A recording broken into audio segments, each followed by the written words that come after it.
let's try this again. Peace and blessings, everyone. There seemed to be a bug with the application.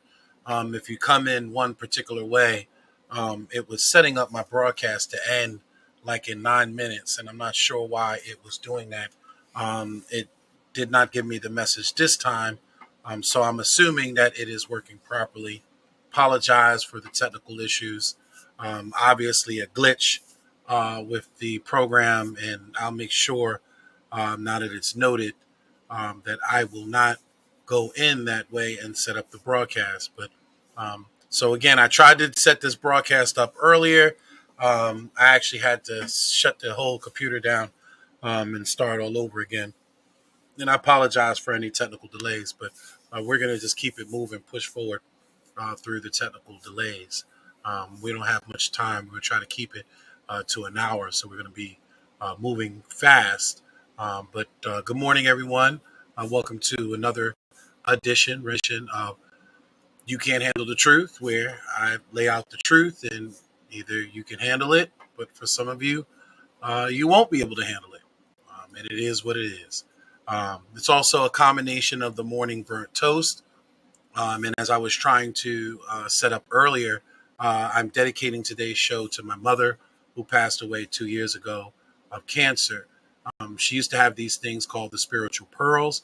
And today I am going to have a segment near the end of the program called Spiritual Pearl or The Spiritual Pearl, where I'm going to leave you with a spiritual pearl. She used to teach the Bible from a woman's perspective. And it's interesting, whether she was showing how women were instrumental in helping Yahweh, and um, you know, uh, what the women were like at the time, how they lived at the time, how they supported the disciples, how they just supported everywhere that Yahweh went, how they supported that whole ministry. Um, and so she used to teach the Bible from a woman's perspective, and she was actually going to theology school at the time, and was learning so much about the women of the time, the historical facts of how the women were living at the time. And she just felt that she wanted to teach that aspect of it. Um, but good morning, folks. And like I said, I'll do that at the end of the program. I also want to just say good morning to everyone listening and watching around Baltimore, around the country, around the globe. And as I always say, our energy is strong. Our energy reverberates throughout the universe. I'm pretty sure that there's somebody out there in the universe that is hearing our frequencies.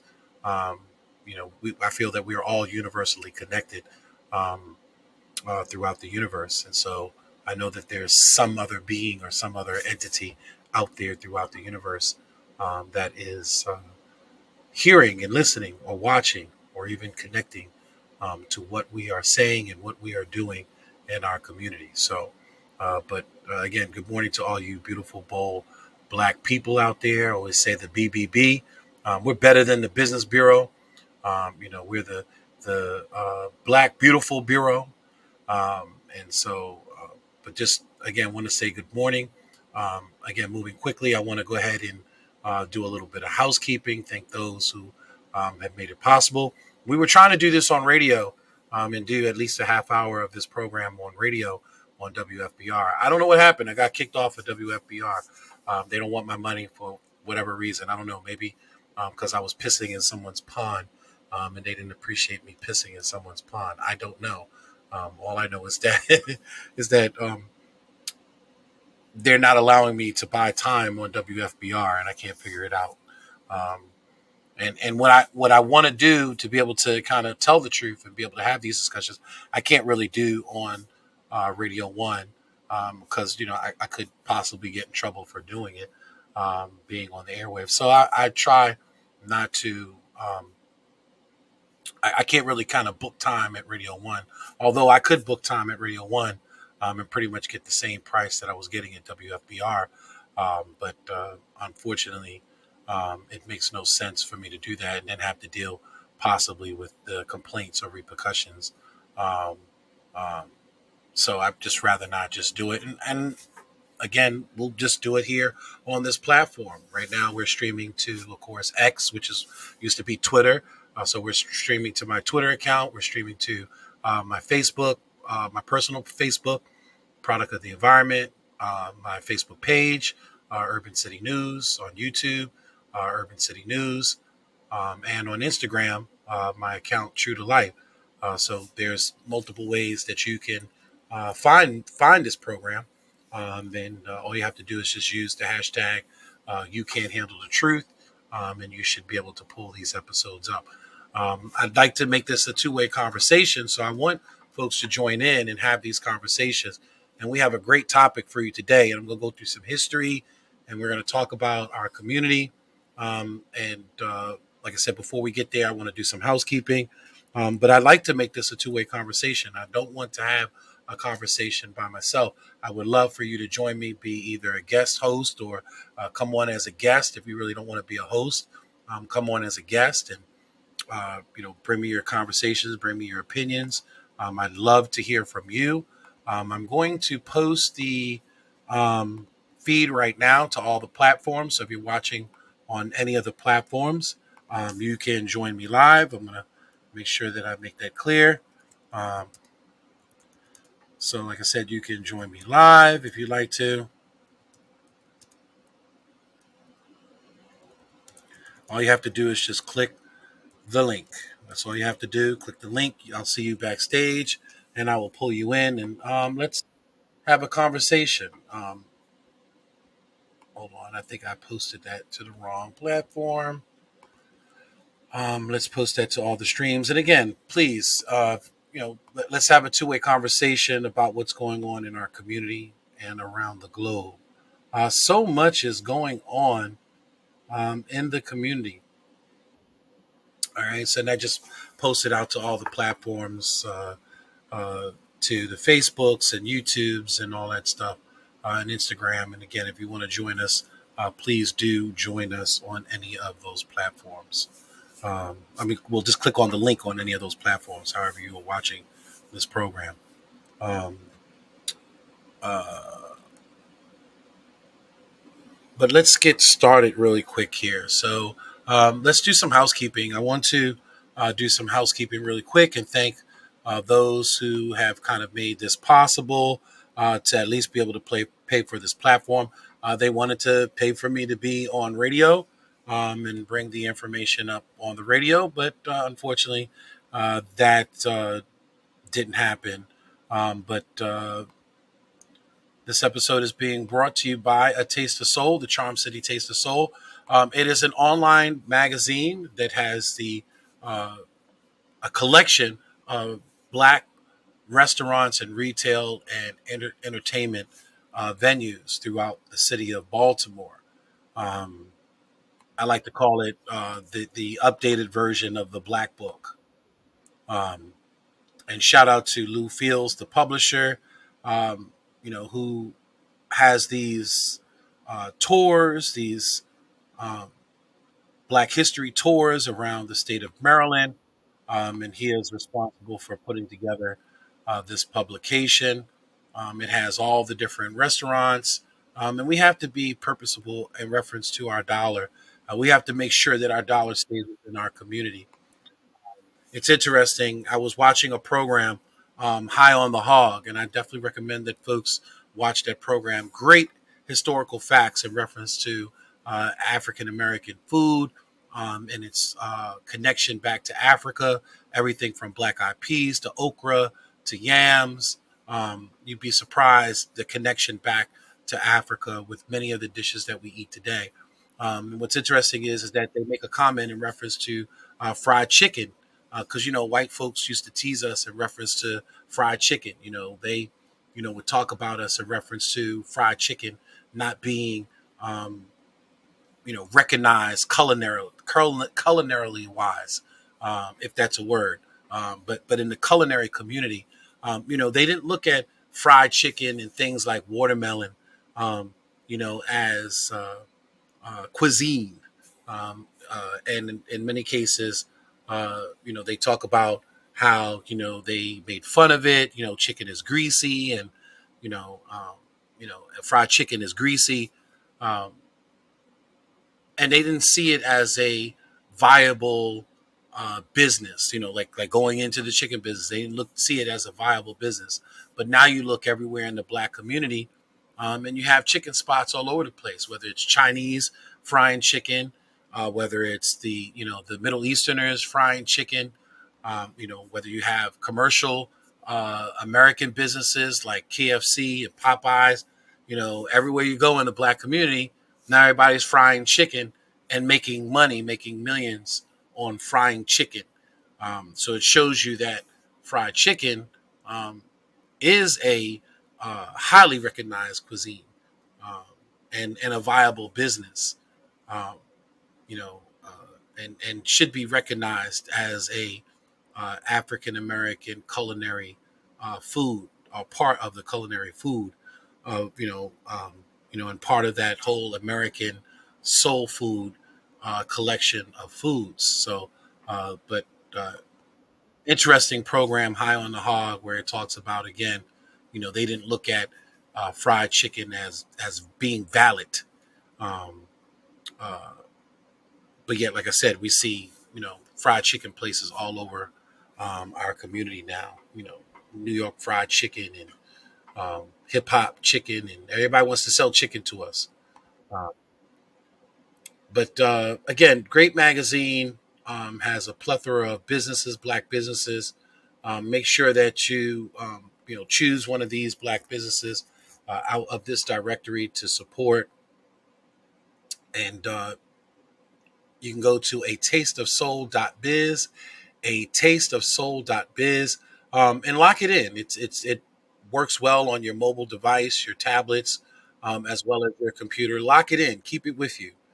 When you're trying to find a venue, or trying to find entertainers, DJs, whatever have you, this is a great uh, resource, a great piece of information. And I see one of my brothers listed on there, Abu the flute maker. Me and Abu have a long history together, and one of the first folks that I really truly met in Baltimore many, many years ago.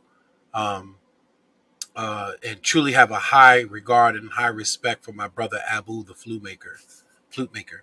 But I see so many businesses in here, and again, if you have the opportunity, utilize one of these businesses that are in here. So, um, and it also has some Black historical facts as well. Um, So, and I'd like to see Lou to add a section in here that actually talks about, because I see Robert Clay and folks like that in there. I'd like to see him add some of today's um, civil rights abolitionists that are out there, or community leaders, or even those in our community that are doing great things in our community. The activists in our community are doing some great things. So I would love to see Lou Fields to add a section just for that. So hopefully Lou Fields is listening and will take that into consideration. So, but thank you for all your support, by the way, too. If you want to, you can donate to the program. I appreciate anything that you guys decide to donate. You could throw anything, a dollar, $5, anything helps to be able to pay for the platform and keep us going longer and stronger. So I appreciate, again, anything that you donate. The Cash App is $ Urban City News, and the PayPal is at Urban City News. You could send it either way, or you can even, get in contact with me, and I'll even do a drive-by, and we'll collect any donation that you want to donate to the program. So let's get this started, because we have a lot to talk about. We're going to start locally, and of course, um, I hope that most folks are not a stranger to my Facebook page. I hope that you are following my Facebook page. Exciting news happened this Tuesday, as Yolanda Pulley, who made her announcement in reference to being a candidate for Baltimore City Mayor, actually made her official registration on Tuesday. Um, and I want to take the opportunity. Um, it was just a joyous occasion for us and her team. Let's see if I go ahead and share this. Um, Again, it was a joyous occasion for us. Um, I have so much I could say about this uh, beautiful black queen, revolutionary queen. Um, she is in the process, and I've watched her tirelessly work night after night on coming up with a blueprint, coming up with a master plan for Baltimore City that is definitely unapologetically black. Um, and I just got to give her a shout out because, again, um, she is really working hard, up late at night, looking at what best practices are, looking at what actually will work for our city because she is part of the people. In order to understand the people, you have to be one of the people. Um, and I wish that sometimes I could just go live when she's up late at night working and coming up with the blueprint from everything from our school system to public safety to addressing homelessness to dealing with the blight in our community. Um, and you can't truly look at what presently is taking place in our community without looking at the history, without actually looking at the history of our community. You have to understand where we came from. If you don't understand where we came from, um, then you can't understand how to fix the issues or how to address the issues if you don't know how we got here to this situation. And one of the things that Yolanda has been really working on is working with a historian and really working on trying to understand the issues within our community with this historian. And it's interesting because what we're finding is that in many cases, um, you know, we have not been given a fair advantage, and we're going to talk about some of that today as we dig deeper into our conversation. Um, and we're going to connect the dots with the other candidates because you have this so-called contrived narrative, that there is these three top candidates, Brandon, Sheila, and Bob Wallace, and we contest that there is no top candidate. That in a free and fair election, regardless to how much money they want to spend and how much contrived media, you want to kind of present. Um, there really should be no mainstream candidate right now. It all should be about the people listening and seeing what their platform is, um, you know, uh, thoroughly vetting each particular candidate um, and making a concise decision based on that. What's interesting is that Yolanda, as humble as she is, where most folks are coming into the room and are as most people are coming into, huh? A Vox. Um, uh, Look around there on the bench over there on the bench. There's one up in the electric socket on the wall. All right. As as humble as Yolanda is, what's interesting is that um, she has been telling folks, don't just make a decision because I asked you to vote for me. Don't just decide to vote for me. I want you to look at all the candidates out there, see what they are offering to the community, and then at that time make a decision based on that. Whereas most candidates wouldn't even present themselves like that. Most candidates are like, vote for me, and this is why you should vote for me. And it's interesting that when we went down there to the Board of Elections, she had a deep conversation with some of the security personnel that was there, checking us in and getting us all set up so that we can go to the Board of Elections office. And one of the things that they pointed out was that um, everyone that's come in here to register, not one of them has taken the time to talk to any of them. Hear me out, family. Not one of them has listened to any of them coming in the door. Not one of them has talked to them, listened to them. And Yolanda was the first to really have a conversation. It was about four women there. They were all security guards. And they all had their whole, their own different opinion in reference to the city and what's going on with the city. Um, but what's interesting was when Yolanda left out of the Board of Elections and had that piece of paper showing that she was finally registered to be on the ballot, the women started clapping and applauding. And they started yelling out, Yolanda Pulley, Yolanda Pulley, Yolanda Pulley for mayor. It was an exciting moment. And at that point, I knew that, Yolanda has that ability to really gravitate to the ground, to really talk to the ground, to really get folks to know and understand that she is one of them. Um, you know, and so again, truly a great day for us in reference to our campaign. Um, we are going to start hitting the streets heavily. We do have a strategy in reference to dealing with these. Um, uh, Trying to get the push for her candidacy out there. We can't wait to get out there. And through all of this that's going on, I have to pause for a second, and I have to give my condolences again to Yolanda's family. Um, she likes to say that I'm a part of her family, so to our family, and she gets upset when I don't say our family. Um, but condolences go out to our family, go out to, especially to Yolanda Pulley, because she's dealing with another tragedy in her family, another death in her family. And I don't know how she is necessarily doing it, how she's holding up emotionally. She is just truly um, dealing with a lot. The loss of two aunts, the loss of other family members. Again, another family member has been taken um, by the environment, taken by the environment of Baltimore City, by the dynamics of Baltimore City. And my hearts and my prayers go out to Yolanda Pulley and her family at this time of grieving. Um, but I think in some cases, and I told her, she needs to use these situations as a fire. Use these situations to have fire underneath her, um, to push for change in our community.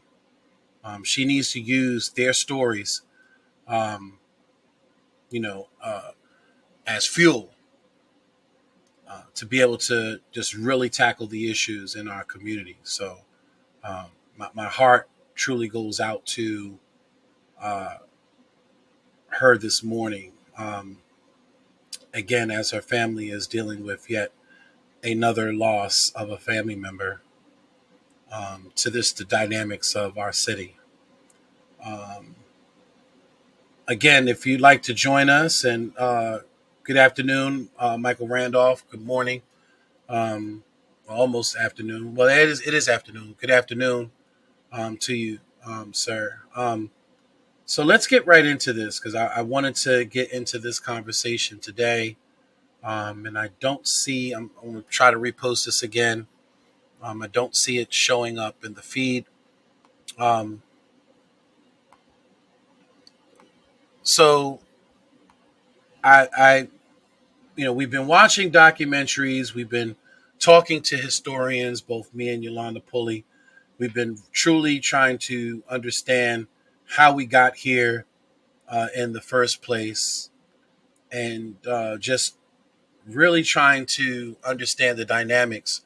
And what I realized was that, there continues to be an attack on the Black community.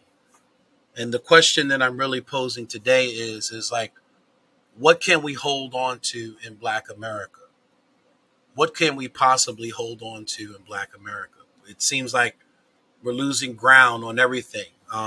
Watching High on the Hog, they were talking about the watermelon man that was on there, the watermelon hustler up in New York. And one of the things that he was talking about was how Black farmers were losing Black farmland down south, and that one of the things that they're doing purposely is trying to preserve the Black farmers, and working with the Black farmers, investing with the Black farmers to keep Black seeded watermelon growing in the South, which is some of the best watermelon in the country. And to continue that trade, continue that system of providing a great product to the Black community. in means of watermelon. But they were talking about how black farms are under attack. Um, you watch the documentary, and one of the things that they talk about in that documentary, High on the Hog, one of the things they talk about is that gentrification is to them. Let me let out of this real quick. Gentrification to them um, is a violent attack on Black America. It's a vicious attack on Black America, not only because of the fact that you're losing land, you're losing property, you're losing communities, but you're also losing history and Black culture that, in many cases, has been entrenched in those communities since the Great Black Migration. Um, and it's sad because um, there doesn't seem to be anything that is trying to preserve that. When you look at the particular candidates here in Baltimore City, that are, all talking about, wanting to be your next mayor, none of them are talking about preserving Blackness.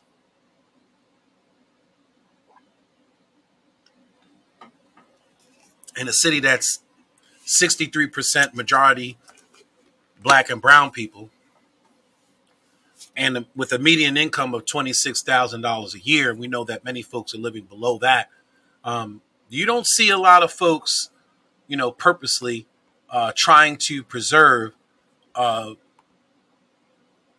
Black people, trying to preserve Black communities.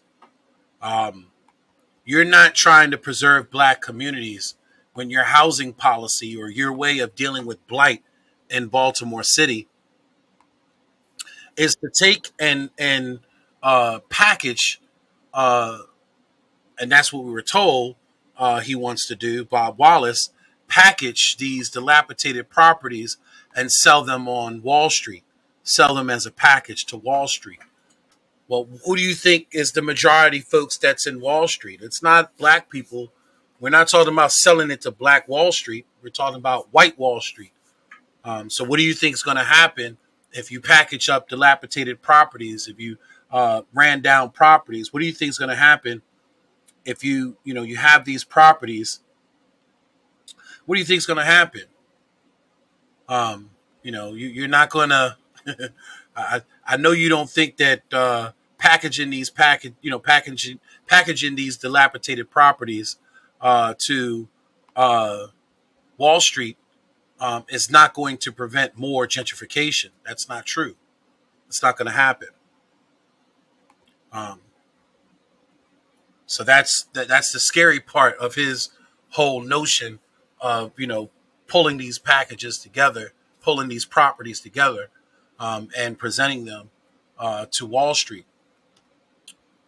Um, Sheila Dixon's plan is land banks and land trust. Um, and although land banks and land trusts give you the opportunity to obtain the land or obtain property uh, more cheaply, and can provide opportunities for poor black people to have opportunities of home ownership. You still don't own the ground. The ground belongs to the trust, or the ground belongs to the land bank.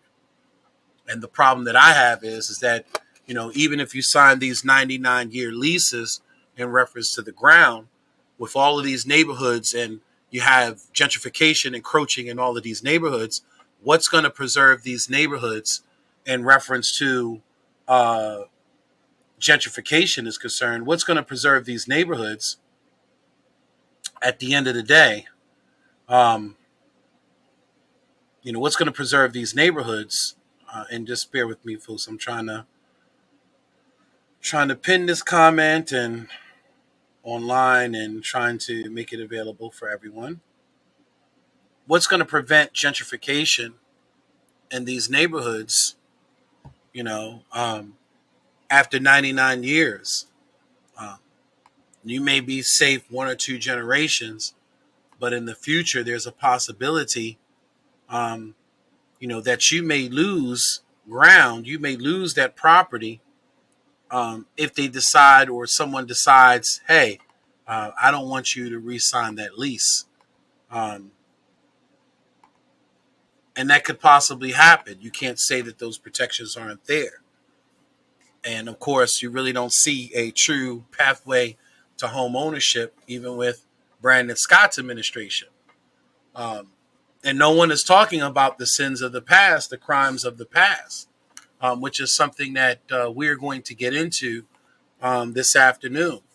I keep trying to tell y'all that since the uh, Ark and the Dove um, landed in St. Mary's County, um, do the research, do the story, do the history, look up the history. Um,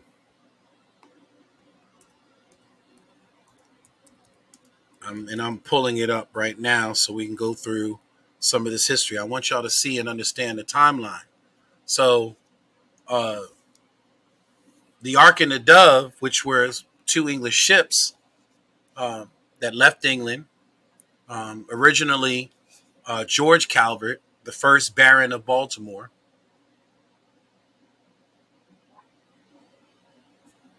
he asked King George to give him the covenants, give him the help him to establish the colonies in what was to be considered to be the Maryland, or later be called Maryland.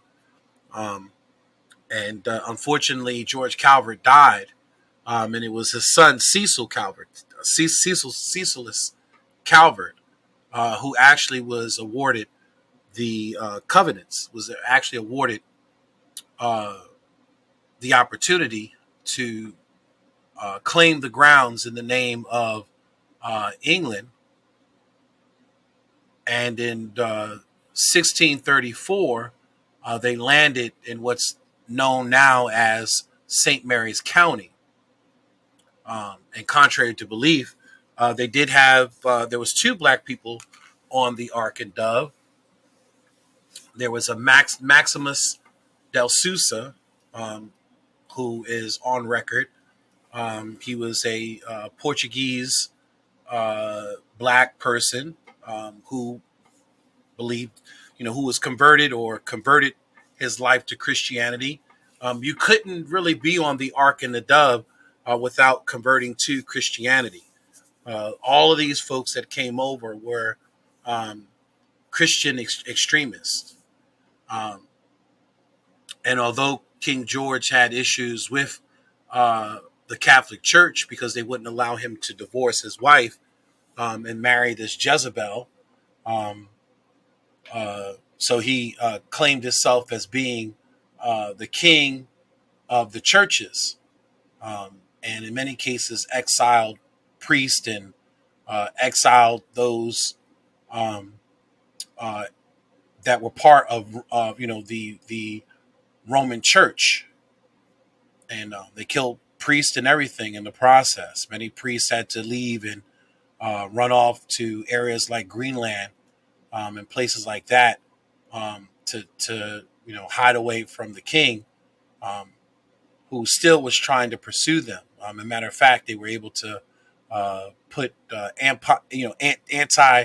They were able to do a anti uh, king uh, campaign from many of these different countries. They were able to kind of do that campaign from these other countries and spread literature, propagandist literature throughout England, and of course, it infuriated the king.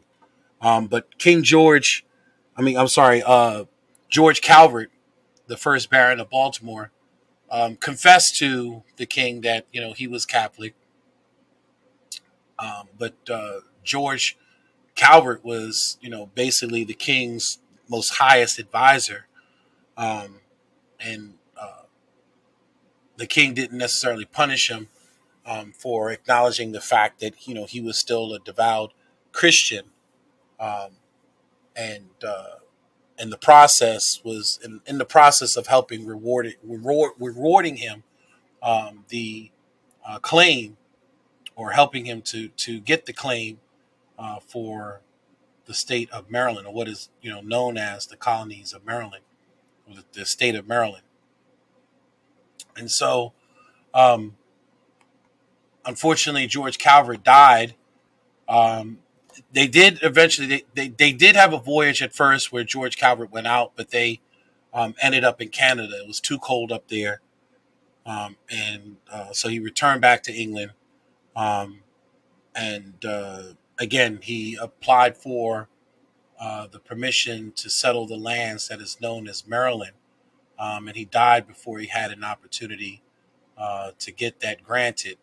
And it was his son, um, who was able to complete the voyage.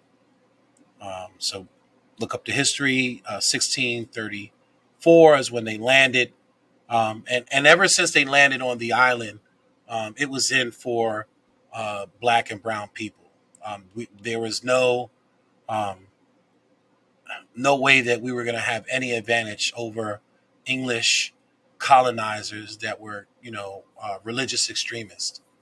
Um, and if you didn't believe in the Trinity, of course, you didn't have any headway um, in even working with the colonizers. For a while, they locked out folks from religion. I mean, because of religion, they locked out other folks, even Protestants and other folks that practiced, other types of religion. They actually had to create laws. They had to amend laws in the Maryland Constitution to allow other religious practices to be able to settle in the lands and to be able to practice, their form of Christianity or their form of religion. Um, and so when you really look at the history of things, um, and I'm trying to pull some of the things up now so I could really kind of just lay it out to y'all. So, most folks know about the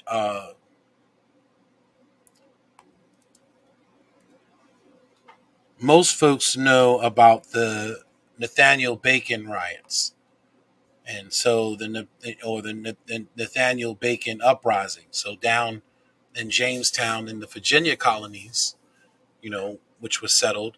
Um, Contrary to some of the stories that I saw, I, a lot of folks were trying to say that black folks in Jamestown colonies came in as enslaved people. No, from everything that I've read and everything that I understand, that they were indentured servants.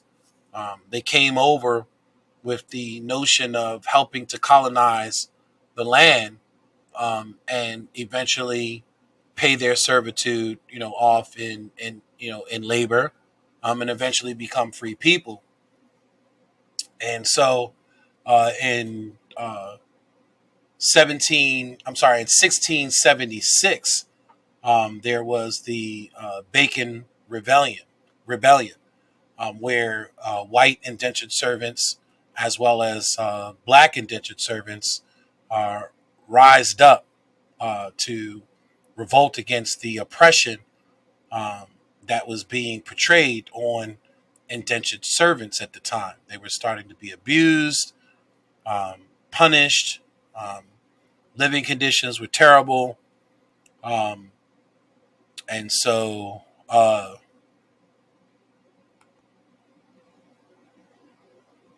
unfortunately, what ended up happening at the end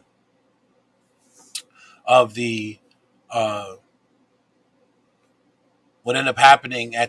riot, when the rebellion, they killed a lot of folks in the process. But what ended up happening at the end of the rebellion was that white indentured servants um, were kind of given an opportunity to assimilate in with the colony, with the colonists. And whereas and the theory was that it was easy for them to be able to mingle into society, but in reference to black people, we stood out because of our color of our skin, and they felt that it wouldn't have been as easy for us to assimilate into societies. They gave white folks all kinds of opportunity and land, and gave them their freedoms and gave them their rights after uh, the rebellion. those who were indentured servants that were white.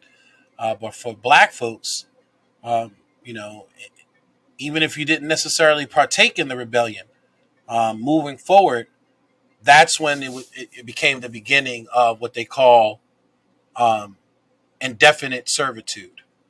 Um, and that would be the first real definition in Jamestown of enslavement, somebody being put in indentured servitude for life. And what's interesting is that even though all of that took place in 1676 in Maryland, in 1664, Maryland passed its first slave laws, which stated that all enslaved people would be held in slavery for life. That was the first law. This was passed by the Maryland Assembly, and in 1964. You can look it up. And it even said that, and that the children of enslaved mothers should also be held in slavery for life. That was on the books here in Maryland.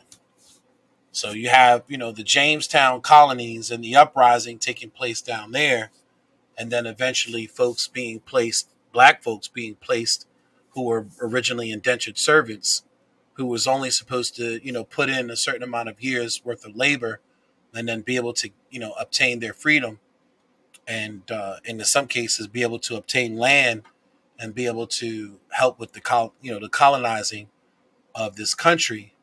Um, you know, they were placed in indefinite servitude in 1676. There was a big monumental court case that decided from that point that all those of color would end up being put into permanent indentured servitude. Here in Maryland, though, that was already the that was already the case. That was already the case, and so began what they call the Black Code. Um, and it wasn't until 1867, 1867. So we're talking about, you got 1764, you got 1864, talking about almost 200 years later. In 1867, most of the Maryland Black Codes were repealed at that time. But you still had this oppressive, you know, servitude or enslavement, either servitude or enslavement. Um, and you had some free men up here. There was definitely a lot of free black men up here. It was a lot of the free black men that formed militias and fought against the British in the American Revolutionary War. Um, but these were still oppressive times for us. Um,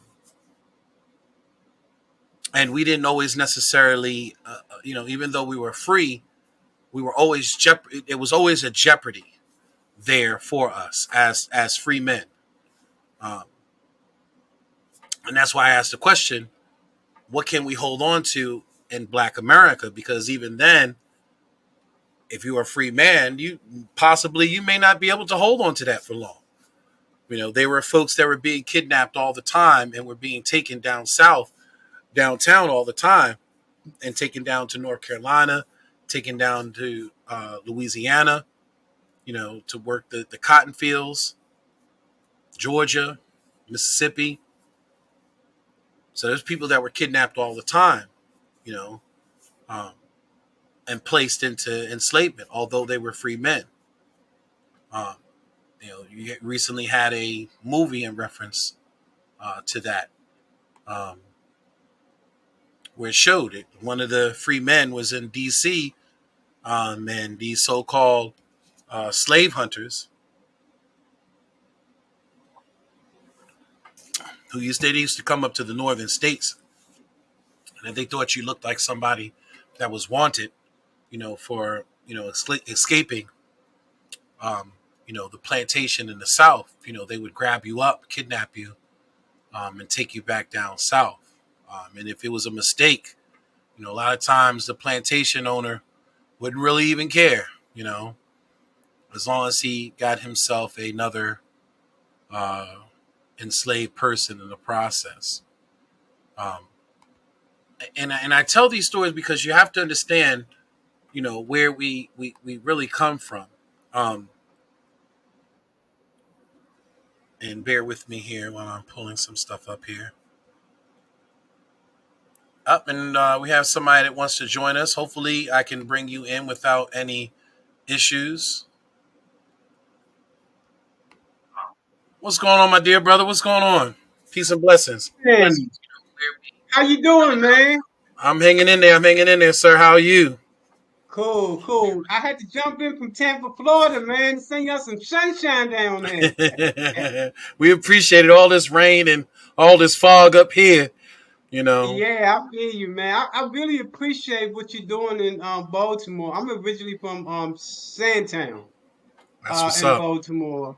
So I really appreciate what you do because I'm in the same line of work. What I do is work with communities throughout the nation that poor neighborhoods and teach them how to empower themselves. Because at the end of the day, when we let other people come in and do our show, they do our show and we on the other side of the table. We have to learn Yes, as sir. a black people that there is value in poor people. So once poor people understand that value through mobilization and strategic planning, then we change the whole narrative. We did that in Hmm. West Tampa and Tampa, in which the community was pretty much controlled by others until the neighborhood came together, mobilized, and organized itself. And it told developers, if we coming here to do a project, you got to break something off to us because what you're doing here is causing gentrification. In order to That's right. resolve gentrification, we need to be intentional and we need to be purpose in terms of how we do it. And we do it with money. So That's our right. most recent project that's coming up is with the developer is that we're going to do what's known as the Technology Wealth Building and Job Creation Center. This is the first of its kind in the African American community. That's when we talk about how to reduce gentrification. Well, in our wealth building program, we plan to do what's known as a home-based e-commerce strategy in which Mm, poor people are learning how to start their own business. As a home-based business, you don't need bricks and mortar, which means it's cheaper to get started. So correct. not only are we working with them in terms of that business plan, but we also are working with them in terms of getting the capital to start the plan. And we're letting the banks know that we are like we are because of you. And Correct. it's time that corporate America begins to get back. And I think that in Tampa, they took us for granted because you know how they take for granted for poor people? They didn't understand we was playing in the background. So while they was doubting us, we was playing in the background. And by the time we was ready to come out, it was too late because we'd already begun to do what we need to do. So to Baltimore, which is a heavy African American community, you have to understand the value is in you. Poor people are big business unless poor people learn how to be part of big business. So at the end of the day, that's so important for our poor neighborhoods to learn because those are in power, they're really afraid that if you understand that, these are the same people that didn't want to educate us. Why? Right. We Right. understood what happened when we become educated. That's right. So, and we can do this in the South where racism with the governors all around us and show that we still can do this no matter what. The message is to all communities of color is that you always had the power. And I think the person that your candidate, she understands that. She's going to what we call a bottom up approach. Most time when we deal with community development, we deal with it from a top down approach. Correct. Her Right. That Ronald approach Reagan. is That from the bottom up. Reaganomics. Right. That Reaganomics. Exactly. That trickle And down we know what happened economics. with that Reagan. That's right. We know what happened with the Reaganomics, right? Yeah. Yeah. At the end of the day. See, it's all about building partnerships between corporate America and the community and cutting out the middleman. That's right. These organizations has been around forever, always advocating for us. But guess what, John? Our community still look the same. So the definition of insanity is keep doing the same thing That's and right. expecting the same result. So it's refreshing that your candidate is going to get in the mix. And I know she's going to shake a lot of people up because they didn't see her coming. And that's the Right. best way to do it. But they Right. don't see you coming. And by the time they're ready to strategize and do something against you, it's too late because you're in Yeah. the mix already. So to the sister that's running, tell her that she's doing the right thing at the right time for the people. It's time that we have people that have the voice for the people and not the voice of the people with the money. And that's the Yeah. not only in Baltimore, but all over the place. They have sold us out. They devalue us. They told us to Yeah. treat us. The poor people, we know it all. Yeah, with all that education you got, look like where we are now. Yeah. We were Yeah, watching the we were watching a documentary in reference to Florida. And during enslavement time, we were watching how they literally marched tens of thousands of enslaved people down into Florida in the top of the Panhandle. They brought them yeah, down there to colonize Florida after yeah, they beat the Spaniards and kicked the Spaniards yeah, out of Florida. And Tampa has a rich history. Tampa, Orlando, all of these cities have a huge, strong concentration of historically black people in these communities. And one of the things that I know is that there have been some sins of the past that are mm-hmm, causing what we see today in Tampa, mm-hmm, Orlando, and many of these historical communities. Where you have some of the same dynamics. You have a governor down there mm-hmm, who's against critical race theory, which is really just yeah, about teaching about African studies. Teaching about what happened, mm-hmm, understanding the history, so that everybody has a clear mm-hmm, understanding. Nobody argues with the Jewish community when we talk about the Holocaust and what happened with the yeah, Holocaust. They like to tell that story, but then when we tell our story in reference to the atrocities of enslavement and how we got to these regions, like again, like Florida, Tampa, these areas, they don't want to allow us to tell our stories because they know right, telling our stories empowers us. And not only that, there's a saying that those who forget their history are condemned to repeat the history. mm-hmm, And so, if you teach us our history, we're condemned to kind of fall into the same oppressive, white power, white supremacy, white control. We're due to fall into that oppression all over again mm-hmm, because we don't understand where we came from out of oppression. And one of the things that's so critical about up here in Baltimore is we're looking at reparations and restorative justice because we know that all the sins that have been committed in the past, the stealing of intergenerational wealth. We've had Sandtown, Winchester, your home yeah, community had some of the largest concentrated black mm-hmm, wealth in the country. It yeah, was the Rosewood, it was the Black yeah, Wall Street. It was that economic black engine to the really to the state of Maryland and to Baltimore, as a incorporation. That's where most of the concentration of black wealth is at. And now you go to yeah, Sandtown, Winchester, and you ask what happened to it. But we know what happened to it. Blockbusting, redlining, not allowing the economics, to be passed on intergenerationally. Land ownership.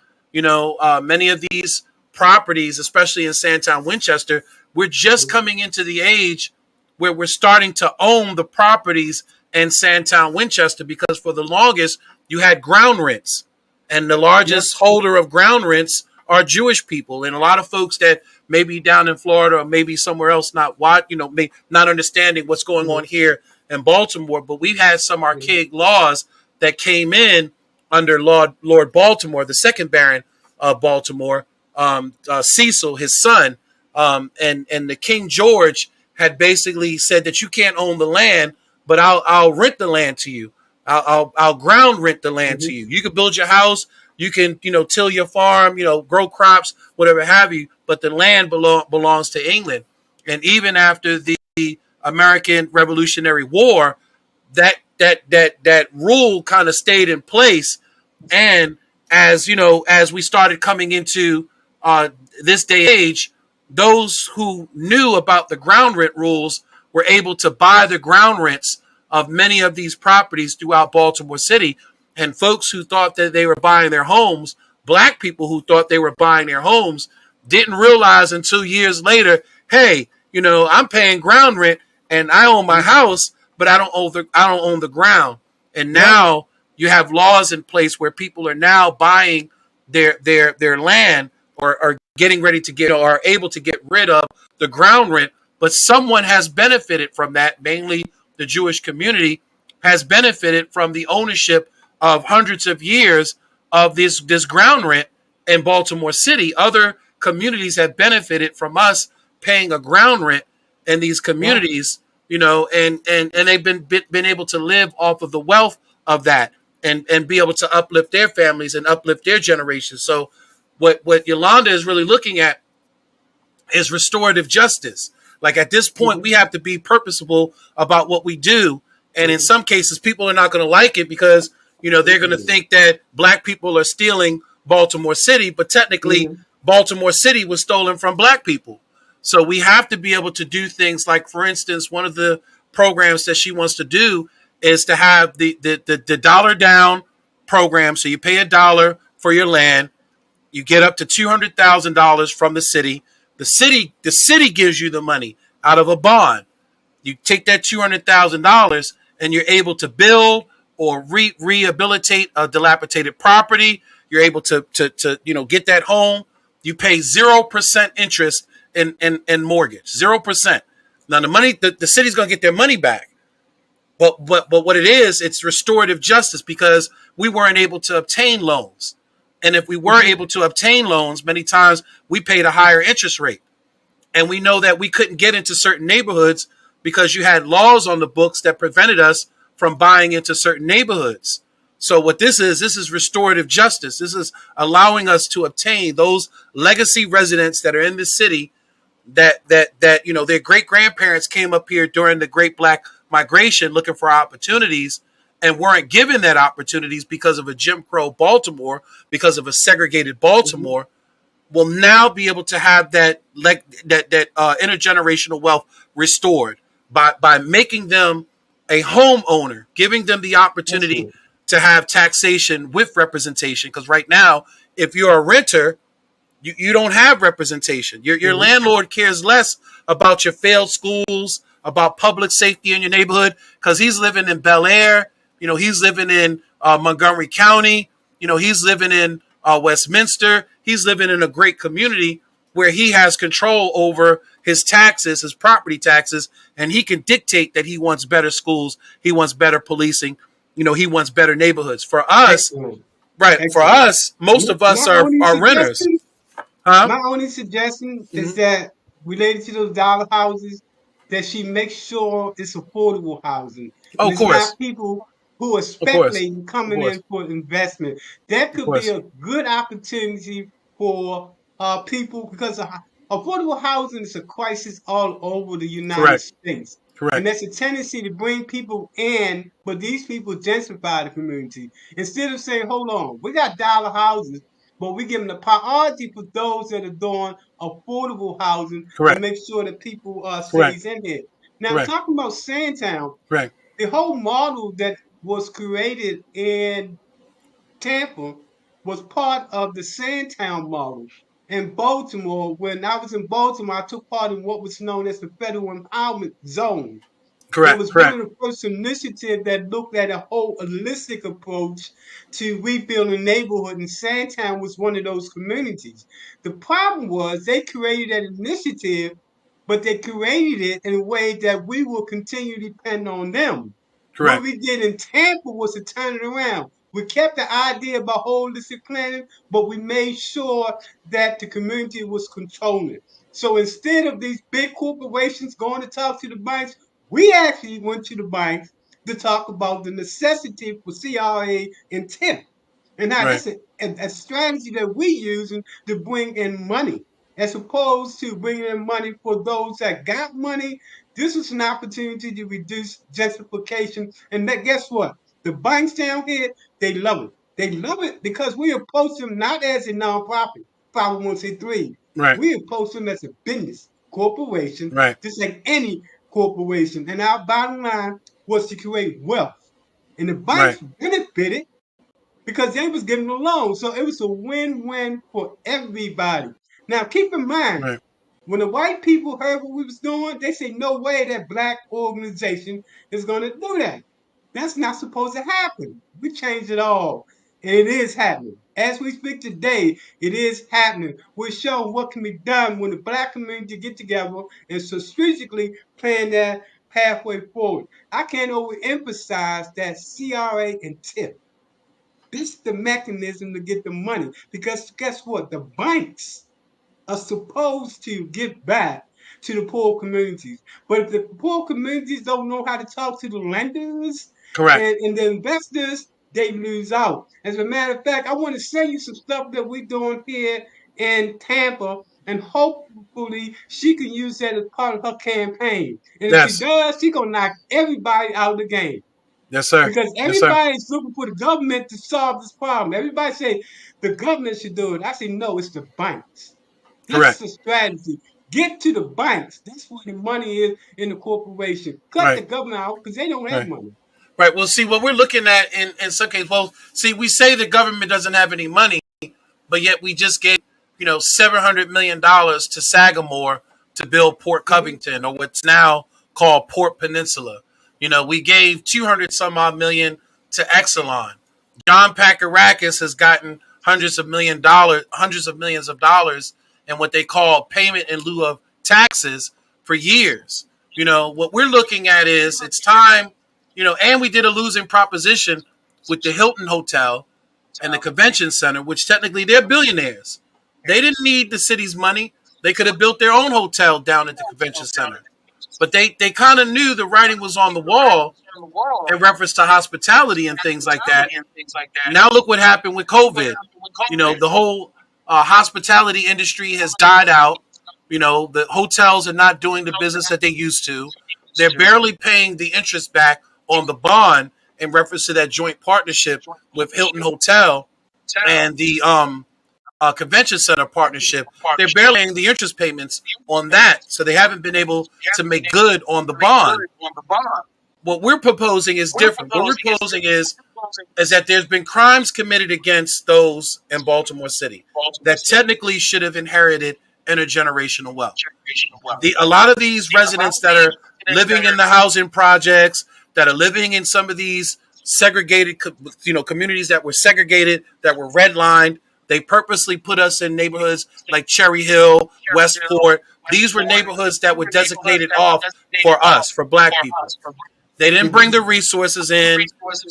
The schools were poor. Even after desegregation, what we're investigating is that you have a lot of white educators that stayed on, right? And Dr. Shockley has this documentary that he's done recently. It's called Culture Wars, where they talk about the educational system of black children around the country. And one thing that they identified was that white teachers, when they go into these urban environments, even after desegregation, these white teachers really are only going to preserve white power. They're not going to do anything to uplift these children and these communities. So when desegregation took place and we integrated into these majority white schools, what happened was a lot of these white children left out. You had a white flight here in Baltimore. And you also had an increase in enrollment in private schools because white folks had more income. They had homes. They could borrow on the equity of the homes and send their children to private schools where we couldn't afford private schools, right? Exactly. What you were left with was an educational system that didn't have many black educators, that had more majority white educators. And there's one teacher in the documentary that Dr. Shockley presents to the community. The white teacher says it. She says, white women were, we're sheltered and we're preserved. You know what I mean? We're shown white power. we're shown white privilege. We're developed and raised up under that. So when we come into a black institution, when we come into a black learning environment, and a learning environment, what makes you think that we're going to do anything to really uplift or educate these black children? It's not to our benefit. It Mhm. doesn't benefit us as white women. So of course you're going to teach European history. Of course you're going Yeah. to teach to be Yeah. dominant and respectful to white people. And that's the type of educational system that we got after desegregation. And even till now, one of the reasons why our school system is really failing here in Baltimore City is because we don't have a strong Afrocentric curriculum. We don't Mhm. teach black pride. We don't teach black power. We don't teach how, we rule kingdoms in Kemet. That Yeah. the first civilization began in Kemet. We don't talk Mhm. about those things. And so It's because we don't, intentional. and it's intentional, right? Because at the end of the day, I'm trying to preserve white power. I'm trying to preserve white privilege. And it is not to my benefit as a white educator to do anything to uplift black children. I'm going to keep them And you, always and down. you touch on it, and that's the thing that people don't understand. They keep looking at the white man to Correct. solve our problem when the white man gonna Correct. maintain his own power. Correct. Unless we understand that we have to create our own power, we're gonna be lost. Correct. Now, the technology center that we're doing is gonna change the whole narrative because we're gonna teach little black kids, especially poor kids, how to use artificial intelligence, I know that's right. ChatGPT, and Web3 and change the whole narrative. And white wealthy communities throughout the nation, they're teaching their kids artificial intelligence, they're teaching them GPT, and they're teaching them Web3. And Hmm. poor black communities, like so often when technology comes, we left behind. So we're Or we're changing that users. narrative. Or we're users. We become users. That's it. We don't. Yeah, We become users, but we don't understand. There's more to being on exactly. the other end. There's a back end to Exactly. these things that we should be a part Exactly. of. The development, the creation, the Exactly. actual producing a product that becomes the front end product for people to utilize.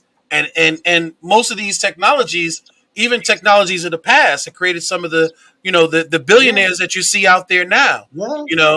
You know, when you had the internet boom and the whole home computer boom, there were more millionaires and billionaires generated from that in the white community because they tinkered with computers. They built computers in their garages. They started Yeah. programming. They started learning programming languages and things of that nature. Matter of fact, I went to a high school that I wanted to be a part of the computer programming, but they were only reserving it for white students.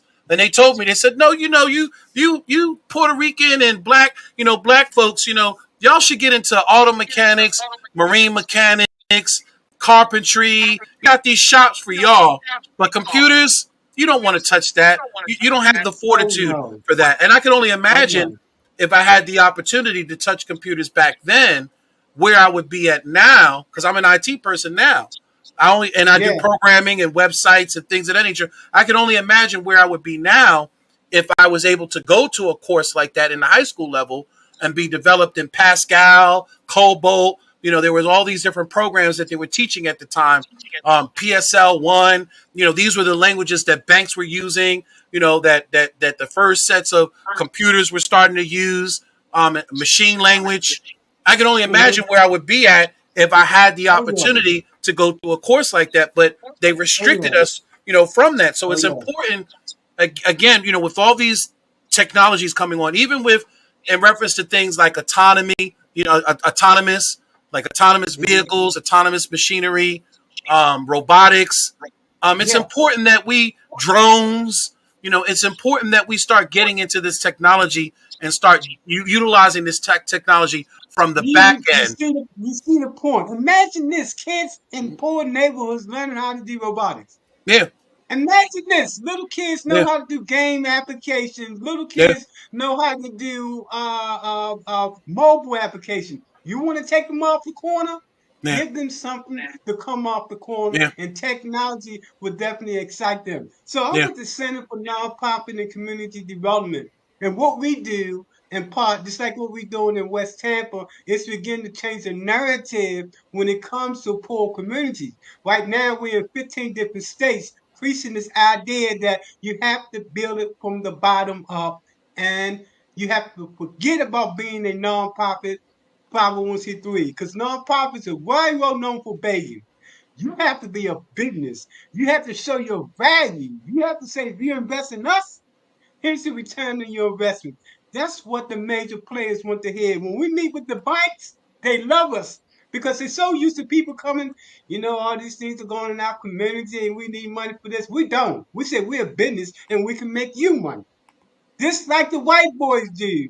We do it. We Right. change the whole narrative Right. when it comes to that. In Baltimore, especially in Sandtown, I know there's some organization right now working in Sandtown. I think it's the Salvation Army or whatever the case might be. The only thing I can say to Sandtown, you better back up and create your own initiative. Because what happened when those organizations like Salvation Army leave, they take the wealth away.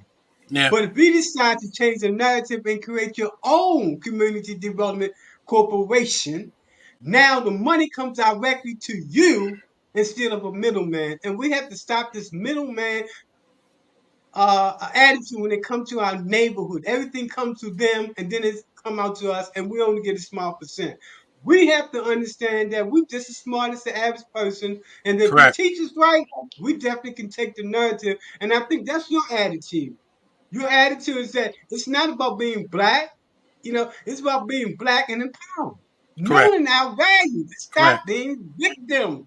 Correct. Why are we victim when we're the greatest people on earth? That's right. And we That's right. show ourselves to be victimized when we build. Oh man, what have we not done as a black people? Correct. But it Correct. seems like now we forgot ourselves. We forgot where we were, and now we all victims depending upon the system Right. instead of using the system to work for us. That's Correct. why I appreciate you, man. And I know a lot of people was attacking you about that plane thing. Yeah. When it Yeah. comes up in the sky, right? Yeah. We got that here I'm similar here in Tampa. Ain't nobody complaining. You know Right. why? Right. Because you Because got mostly and there might be Republicans. families. You got mostly conservatives down there.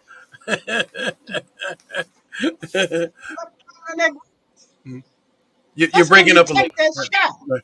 So Yeah. that's what it does, man. And I understand civil rights, but I Right. also understand human rights.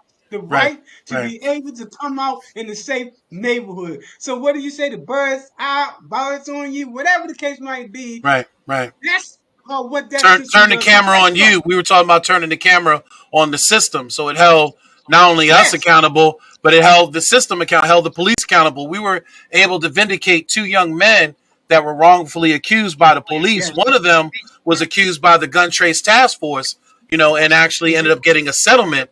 And Ivan Bates actually represented him as a defense attorney. So Ivan had the opportunity to know that the program works, not only to hold us accountable, but to also vindicate the innocent. And right. my whole thing with the whole aerial surveillance program that I kept trying to tell folks is, for me, I was a part of it because everybody was afraid that there was going to be an invisible hand behind the operation of it. So my thing was that I managed to kind of get my way into the program to be that eye. And I told Dr. McNutt, I got this Louisville Slugger in my car that I bring every day, to this command center that he had built. And it's right in my car. And if I think for 1 minute that you're doing something that's to the detriment, of our community, I'm going to go get that bat and I'm going to tear everything up inside this place. I'm going to break every computer, every server, every piece of equipment. Then I might even fly your head in the process. But the more and more I got into the program, and the more and more they opened up the program, like I had the opportunity to look at the code that actually ran the software, that actually did the cameras, put all the imagery together. And I went through all the code, and I sat up there one night because I had access to it. And I went there, all night long and looking at this code that had really been built over 14 years. So they put like 14 years worth of, coding into this. And it was sloppy, but I didn't see anything in there that was doing anything that was harmful, like storing something somewhere separate in a separate database. Everything was straight up and up. So for me, it was important that what I observed to kind of bring that back to the community and tell the community, okay, well, I don't see anything yet. I'm gonna keep you updated. But if you're afraid of an invisible hand, so far, I don't see an invisible hand. What I see is a man who's passionate and trying to curb violence, who's trying to save lives, who's trying to do something different in our community so that we can start the healing process. And You you know, know what? The reality is that they spying us on us already. The CIA, the police department, and so correct, many other people are spying on us. Now, right, normally under normal circumstances, I will question any type of surveillance. We correct, don't have that luxury though. People are correct, dying correct. every day. The city is in a crisis. So we don't have the luxury of being civil rights advocates Yeah, when yeah, families are dying. yeah, It takes priority over everything. And the average person is in the streets that's dying. You know what they saying? Bring the plane back. If that yeah, saves my son or my yeah, daughter, yeah, bring it back. Because the yeah. reality is, folks, they spying on us anyway. Yeah. One of Every the day we've been yeah spied on. one of the other things that we wanted to do, and now we see the impact of it, was that we were looking at the carjackings at the time, so we were only allowed to look at like four different cases: homicides, shootings, armed robberies, and armed carjackings. But we see it now that poor black people are being hurt right now because of high rising insurance rates because they're carjacking and they're robbing these cars and stealing these cars, especially Hyundais and Kias. There's some folks that can't even get insurance anymore on a Hyundai or Kia because they're considered to be high risk vehicles. They're targeted vehicles. That's something that we could have adjusted and been able to help curb. Mhm. If you can recover your car back, fast, and your car doesn't disappear. I think the last estimate I heard, like less than 30% or around 30% of the cars are being recovered. What's happening to the other, 70% of the cars? Are they being chopped up, put in containers, and shipped off to another country I think they somewhere? are. I think that's the deal. People don't understand this thing is bigger than stealing cars. Correct. This Correct. thing is about the mafia and those other people. Because for every Correct. car that person steal, he might get couple $100, and guess what? Now it's going to another country and they selling that car for tens of $1,000s. So you're Correct. right. Then people don't understand the big picture when it Correct. comes to that. And I'm glad you brought that out. You're saying you only recover a percent. Then what about the other percent? Correct. And a lot of us are not critical thinking. We Correct. don't go beyond what's in front of us, and we don't ask the questions necessary to solve the problem. So you're right. That's a big fact because you're right down there in the harbor where the ships are. Correct. You can Correct. come down there, put the Correct. They car used in, to and find stolen cars. Matter of fact, there was an African ring that was going on for a while. Of course, until they started cracking open these containers going to certain countries, they were finding, Mercedes and all kinds of stolen luxury cars here. This was like back, I'd right. say, in the late 80s, maybe even the early 90s. They were finding them piled up inside container ships being shipped, to Africa. Of course, they busted that ring, but who's to say, they haven't found a new way of doing it? I know that some of the cars that they're recovering, the catalytic converters, the airbags are missing. In some cases, the seats and the rims are missing. So someone is selling that stuff back in the market. Remind me to turn in You after know, my printer is clean. so If you finish this, just let me know you're done. You hit Otherwise, it I'll on remind you on the when I'm nail, done. man. When it comes to that This is a reminder. conversation, but Remind my me at concern 10 a.m. when my printer is clean. is that, If you finish and I this, can't just let me know overemphasize, you're black done. people, we have to Otherwise, stop I'll being remind you when you're done. victims. We have the intellect to change this whole narrative. Something happened that took our spirit away. And now we become dependent and we think we can't do it without the white man, understanding that it's because of what we did that the white man can do what he did. yeah, It's like we yeah, lost this sense of who we yeah, are in this country right here, and we have marginalized ourselves. When they say marginalized community, it's marginalized because we live by that. They told us right, that, and we live right, accordingly. It's like the self-fulfilling prophecy. If you believe it, it will happen. correct, correct, correct.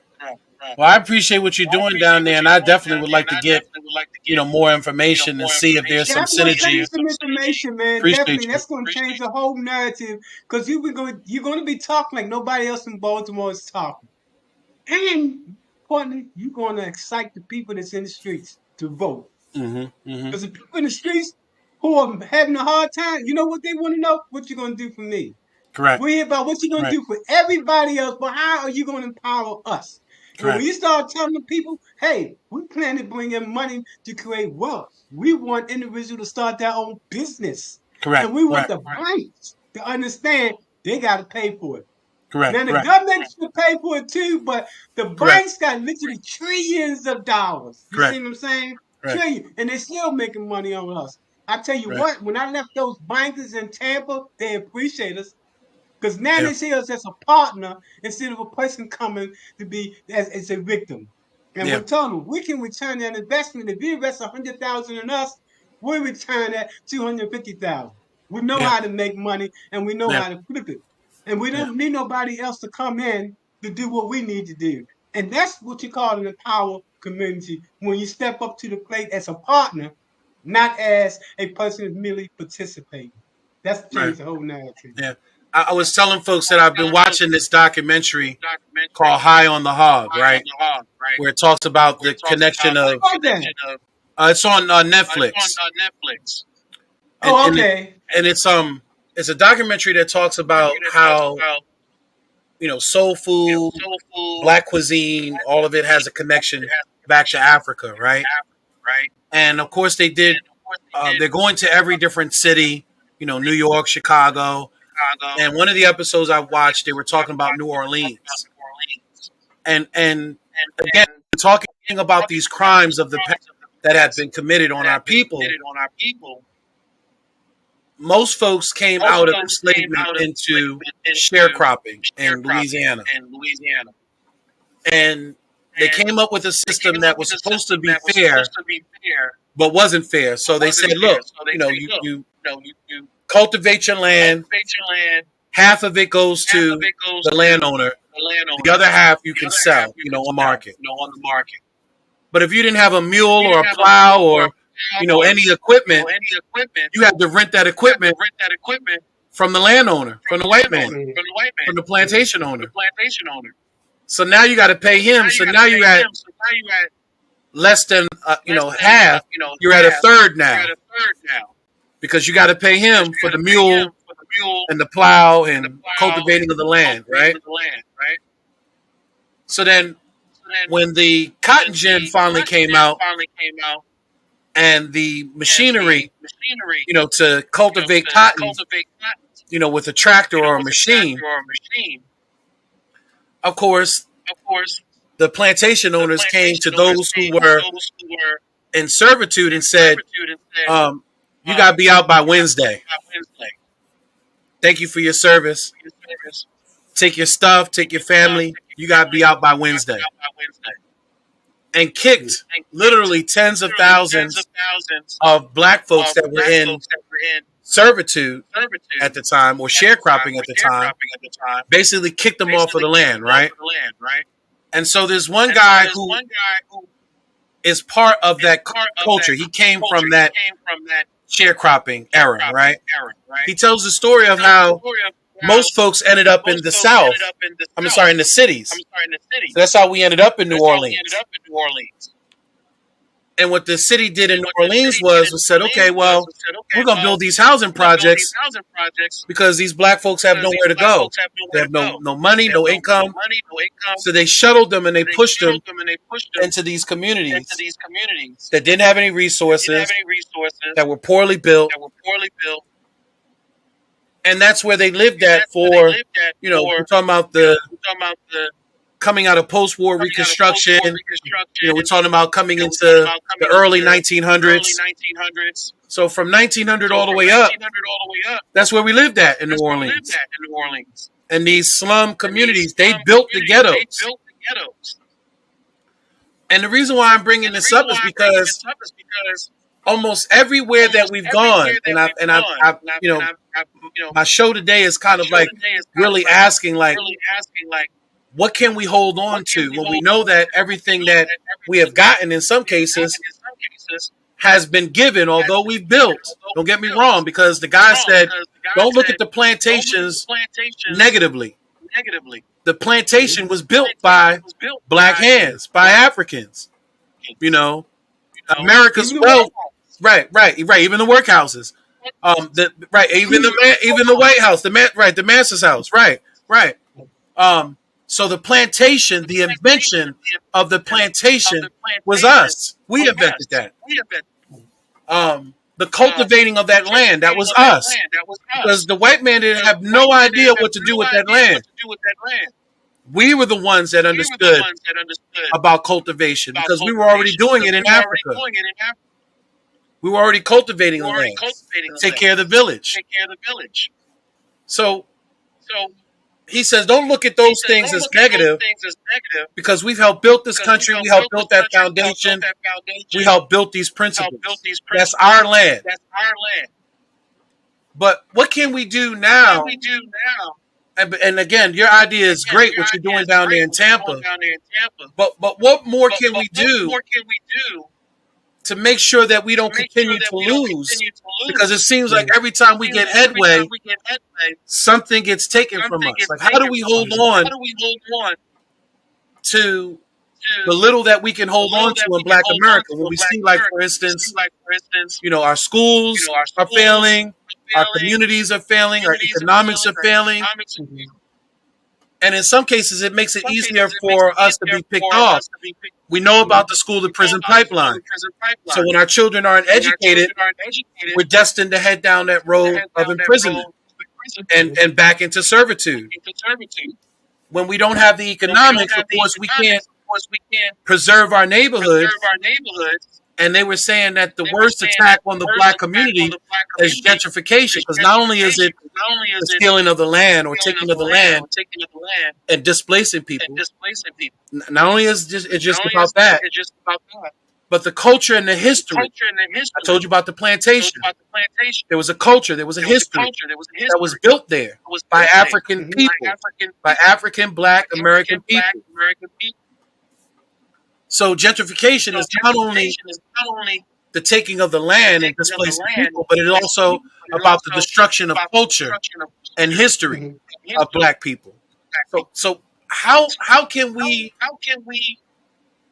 minimize this? Because again, there's a social influencer that I talk about all the time, and I'm hoping to try to get him on this program, where he talks about in 5 years, if we really don't start moving forward politically, collectively, as a Black race together, that within 5 years we are going to be politically extinct. Oh, that's only part of it.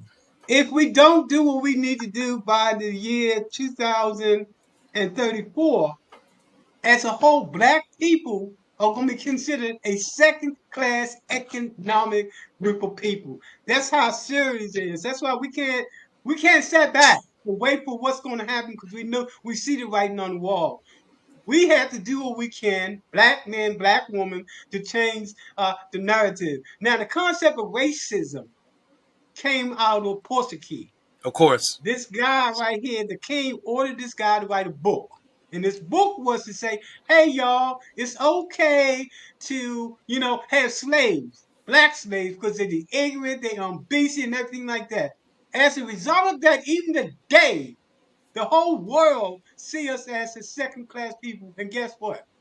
They're so good, we even see ourselves as a second-class people. And it all started back in Portuguese in 1400 for the purpose of legalizing slavery, and that's what we have today. And and I hope this goes out to especially those young people that's on the corner. See, they set you up to love the hood. The hood was created by them. Correct. See, we used to have a neighborhood, and then we had a community. Right. The strategy to break Black people down is destroy the community, destroy the neighborhood, and leave them with the hood. And that's what we have now, is the hood. We don't even understand that this was created by someone else. That's profound, my brother. That's really profound. But it's a reality check. Yeah. And when young start saying, hold on, you mean I'm being played? You mean all this stuff I'm talking about gangster and killing? They put this in my man and it was all set up. Yeah, it was, my friend. You embrace it, the hood. We need to change the hood to the neighborhood to the community, and the community to the village. That's how we Right. change the Right. narrative and keep it for ourselves, really. Right. Wow. Wow. I appreciate you. That was again deep, to break it down like that. And you're right. This whole race thing is contrived. Right. We've had Dr. Jane Elliott, probably one of the whitest ladies in America, who did the brown eye, blue eye exercise. She wrote a book on it, where when Dr. King had passed away, she had separated her white students by brown eyes and blue eyes. And she discriminated against the blue eyed children and gave all the privileges to the brown eyed children to try to get them to understand what discrimination and what racism was all about. And we had her on our program, on our radio show, and she talks about how there is no such thing as race or color. There's only one race. Mm-hmm. The mitochondrial DNA connects us all back to Africa. I saw that. Yeah, yeah, I remember that. Right, you're right. And even when I talk about Pangea, Pangea is when all the land masses, when the sea plates, the sea floor, were all kind of connected together. And Africa was in the center. And of course, Central America and Latin America, North America separated, went that way, and Australia went one way, and Europe went up one way. The tectonic plates shifted over 200 millions of years, and they're expecting 200 years from now, all these land masses are going to be totally different than what they are now, right? Because the floor constantly shifts, constantly moves. So there's really no such thing as separated races, because we all really came out of the center, which was Africa, although it may have separated. You don't want that information to get out. Yeah. When you start talking about it all started with us, no, because that goes against their superiority complex that they are all about it.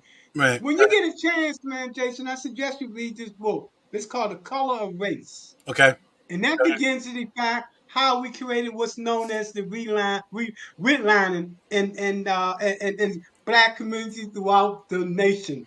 How we had healthy communities, and what they did with redlining, they cut off access to capital. They put in a worst environmental plans that they could to devalue the community. They created it, and that's why we call it the hood. Redlining created the hood. And when people study the history, they understand, oh, I see how this all started. Because a lot of people, contrary to population, they think they created poor neighborhoods by being poor. But you didn't.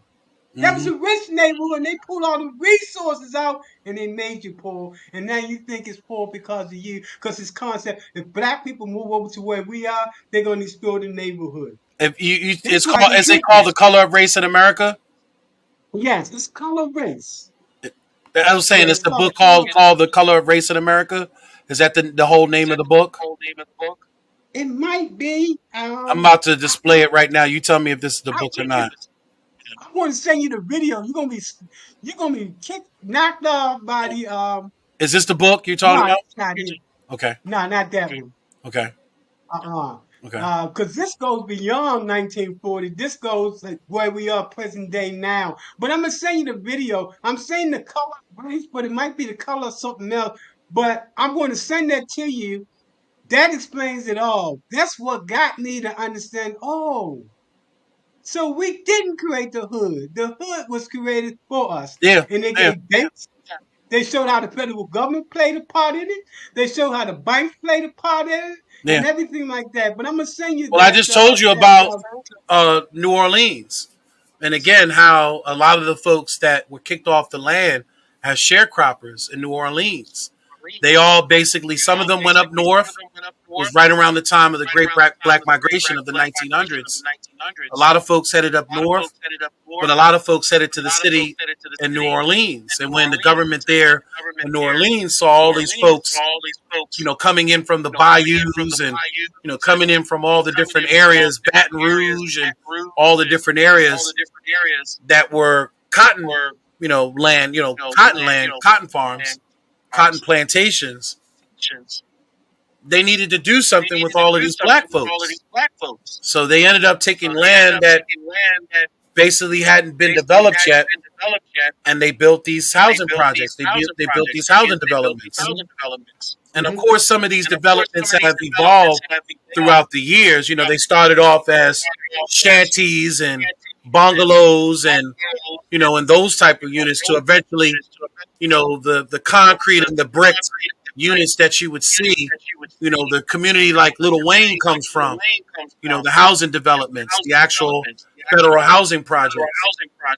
It was still contrived and it was still developed by the government that really placed us in these communities that had lack of resources, lack of good schools, lack of public safety, um, they purposely put us in these communities and created the ghettos, Yeah. and in this And documentary, that's what the young people have to understand, man, because they think we created this. yeah, And that means they got this low self-image of themselves.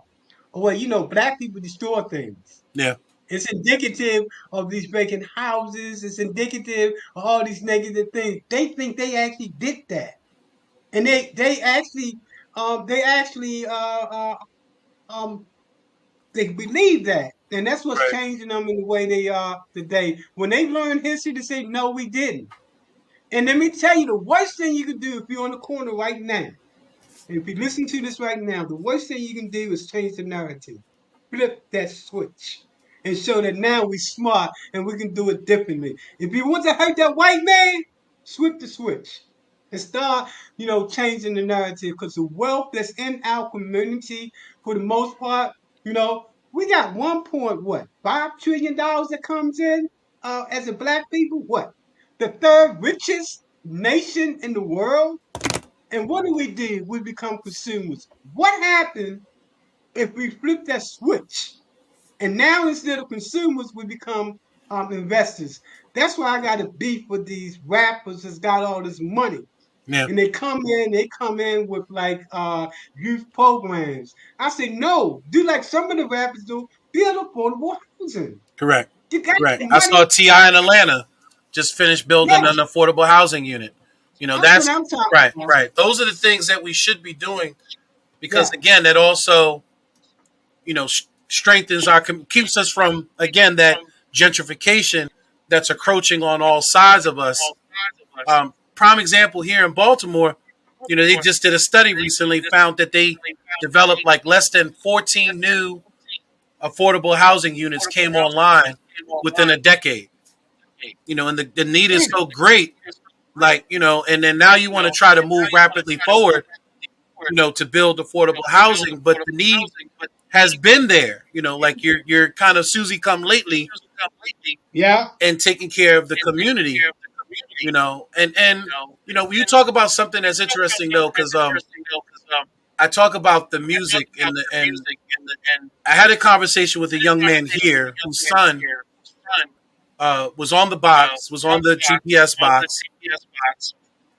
They came to do a home check and found that the GPS box was taken off and was wrapped around the dog.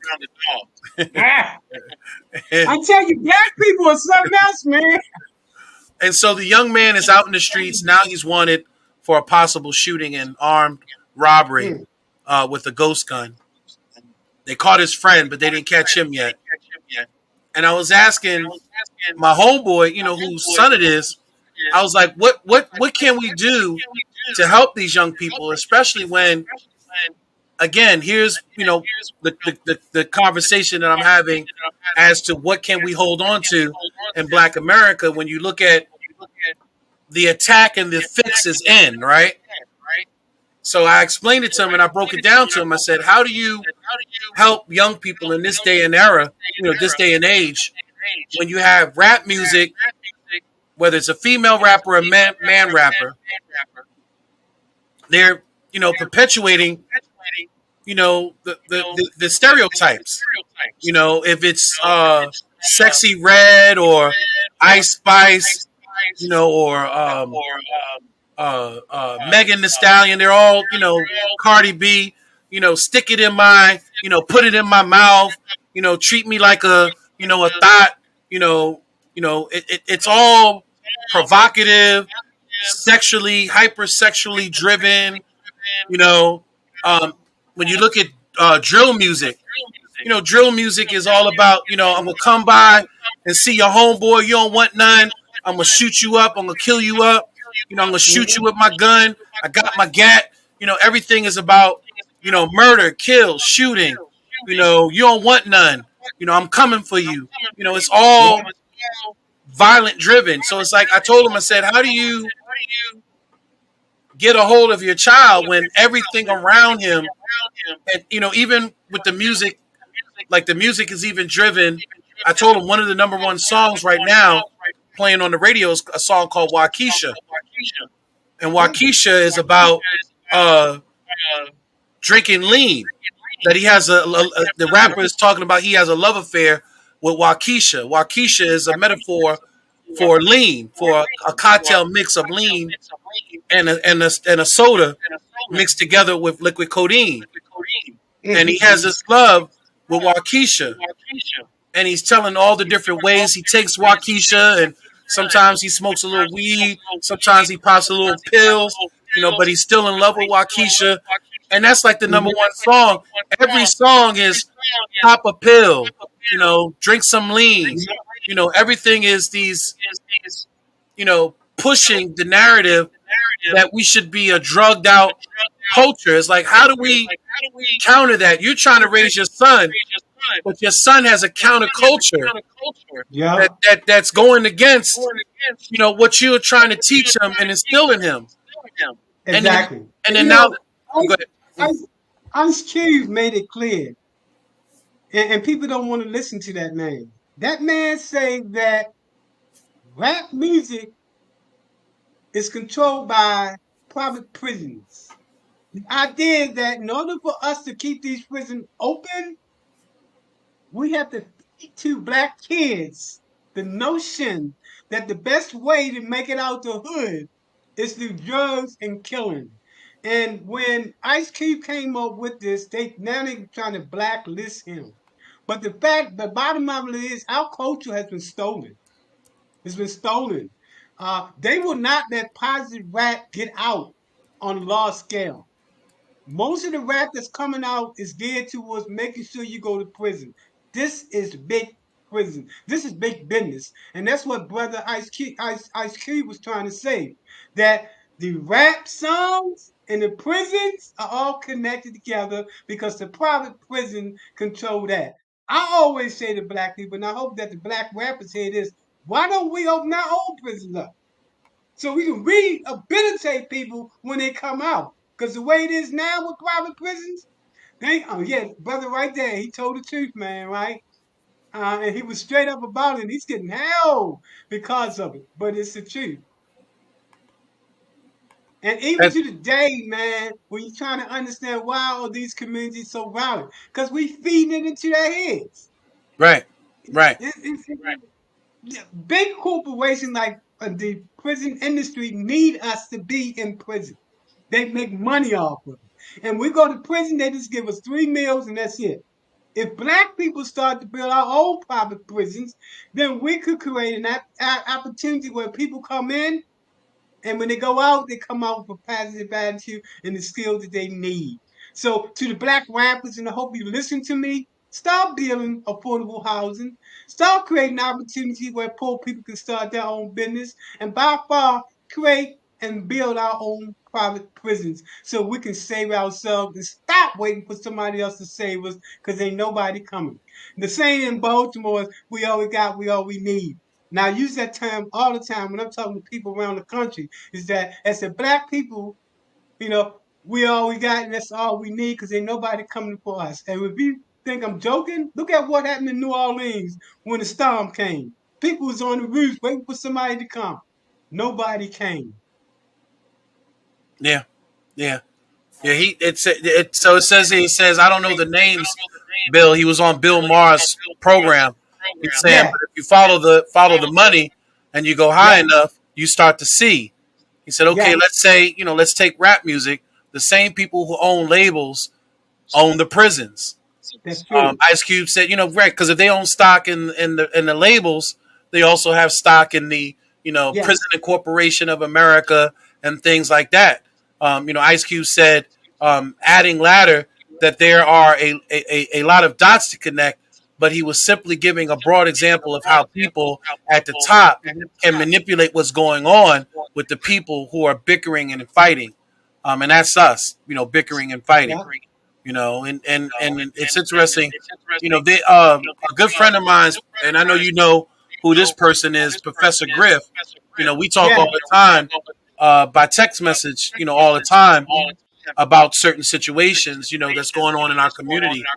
And they talk about him, and people like David Banner talk about the frequencies of drill music. Hmm. That the energy is so negative, that the constant gyrating, the constant Yeah, vibrating, the pulsing of yes, drill music, which is at 120 beats per minute, you yeah. know, uh, people don't realize that there has been science and studies It is. into audio waves and Yeah, waves, frequencies, and things like that, and that frequencies and audio waves and things like that can be used for mind control, can be used it's to advertising. weaponize It's humans. Right, advertising. right, Added to that subliminal messages that they correct. have in those raps. You can't see it, but it's flashing kill, kill, kill, Yeah, kill, kill, kill, jail, jail, jail. It's these subliminal messages that they putting in these rap songs that lead to that. And the Germans are good at it because the Germans learned how to do psychology to yeah, control the mind. So yeah. that's good. Here's even a deeper one, right? They talk about, because him and uh, David Banner and them, have these podcasts, and they talk about, the music industry. And I think it was on David Banner's. No, it was. I think it was on Professor Griff's podcast. He was talking about a friend of his was on as a guest, and he was talking about, you hear this mumble rap. Everybody kept talking about this mumble rap that you can't understand what half of these rappers were saying in reference to mumble rap. And he was saying, although those who don't understand the rap call it mumble rap, it actually is a rap that has definition to it. You just don't hear it. So he said what happened was, one day he was at a homeboy's house and they started drinking Hennessy, and he put on, the radio station, and they were playing that mumble rap. And at first, before the buzz kicked in, it sounded like garbage, sounded like mumble rap. But once he started kind of getting a little high from the alcohol, it became clear to him. Every word that the mumble rap was saying, the rapper was saying, he could hear every word clearly of what he was saying. Because what he realized was that they're going into the studios high on lean, high on weed, high on Mhm, alcohol, and they're spitting mhm. out words that you have to be in that same mindset. You have to tune yourself into that same Yeah. frequency in order for you Interesting. to understand what it is that they're saying. So what happens is we don't understand it, but that young, cat out there, that young cat out there in the street who's smoking that, that loud, who's, sipping back on some Patron, popping an E-pill, and his mind is in a whole different stratosphere, listens to that and hears every word and Mhm. interprets every word. And it's almost like an encoded message that you have to be in the right mindset in order to decode it. Yeah. Yeah. And when he said that, it was like, wow. I was like, that's some deep stuff, but it shows you the ability of mind Yeah. control. The Germans practiced a lot of that stuff with eugenics. A lot of people don't Mhm. realize they gave their soldiers LSD, Yes. to pump them up, to get them hyped up to go to war. Mhm. And part of eugenics, they found that you can do it Yeah. chemically. You could do it in different ways. You could do it through subliminal messages. There's so many Yeah. different ways that you can kind of alter the mind or change the state of the mind, by doing certain things, whether it's sight, whether it's hearing, whether it's ingesting something into the system. There's different ways that you can mind control, and this is just another form of mind control, You're right. you Are know. you familiar with this guy? I think it's a German scientist called Pebble. I think I've heard that name before. Yeah, and here's what he did. He showed that you can condition people. What he did was to do the experiment with dogs.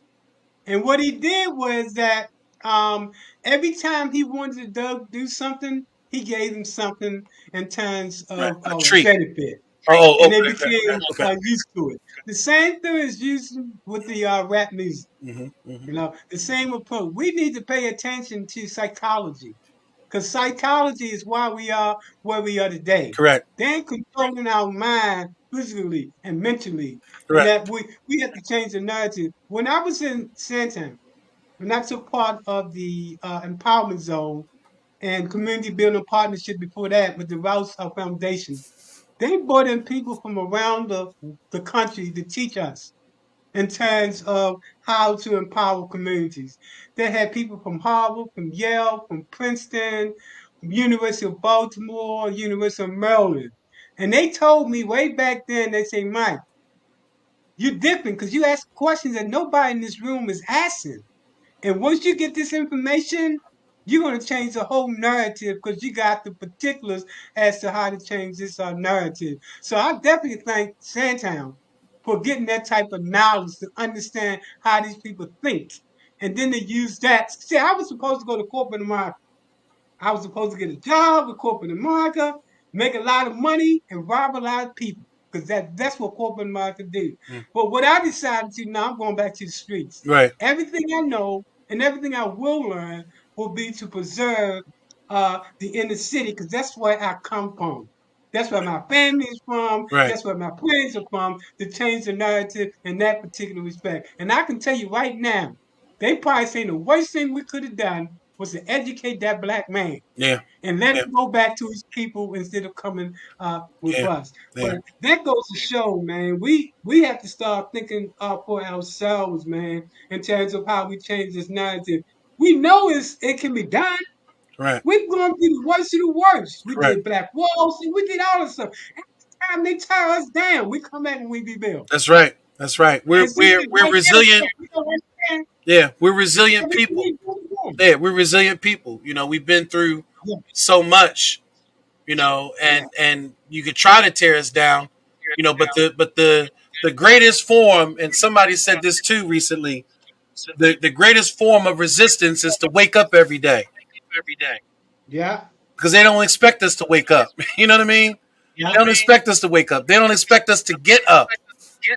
So the greatest resistance that we can do to white America is to get up every day, put our feet down on that ground, and decide to make a change for ourselves, for our family, and for our community.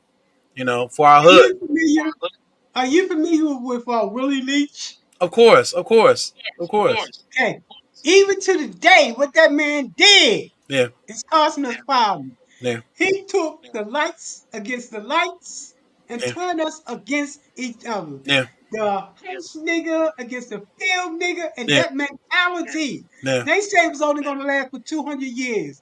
400 years later, what he did back then is still turning us apart as a people. Yes, He showed how to turn them against each other. You can't beat them, you can't destroy them, that's right. but if you turn them against each other, they will self-implode. Yeah, yeah. Well, Even to the day that's going on now. my timer is showing me that I got like less than 3 minutes left of the So I program. appreciate you, my brother. No, I appreciate I you, want to take that Mr. information, Mr. man. Mr. Randolph, correct?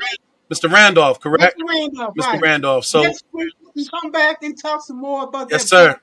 Yes, sir. The color I think it's a color of money, maybe not, but I'll send that to you. Then we can Yes, talk about that and yes, give people some real information yes, about how we get out yes. this strategy. So, look, And man, thank you very and I much. gotta I know thank you. I you gotta thank you, my brother, and I for had bringing. some fun, Right. man. I gotta And I thank you. I appreciate gotta that, thank man. you, my brother, for bringing the sunshine all the way up from Thank Tampa, you. Florida, on this Appreciate you, rainy man. day here in Baltimore. All right. Thank Peace to you, my brother. you. Wow. And see, that's what I really like right there, family. Like, we gotta come together and have these conversations. And I want folks to come on. Let's dialogue. Let's talk about our community. He's solution minded, and he has some solutions that he's willing to share with us. Being a native of Sandtown, Winchester, and I'm really looking forward to seeing what he's laid out, what he's doing down there in Tampa, and if there's any way that we can help from up here as well, to build some of that synergy, as Black people, to bond together, to strengthen each other, even if we are several hundred miles away from each other. We should still be able to nation build within this country. So I told y'all before I leave, I was going to leave y'all with a spiritual pearl, and something that my mom's used to do all the time on her podcast when she was teaching the Bible in reference to women of biblical times. And today's spiritual pearl really is about something that my moms used to tell me all the time. Um, PMA. PMA. A lot of people are saying, what's PMA? Positive mental attitude. Throughout all the adversity, throughout anything that you may be going through, regardless to what may be happening in your lives, um, always keep a positive mental attitude. The car may be acting up and you don't really know what you're going to do. You may be facing an eviction. You may be facing a health ailment in your life. You may be facing, weapons formed against you. Regardless to what life may be dealing you at this particular time, always keep that PMA. Remember PMA, the letters PMA, positive mental attitude. Negative attitude builds cortisol inside your body.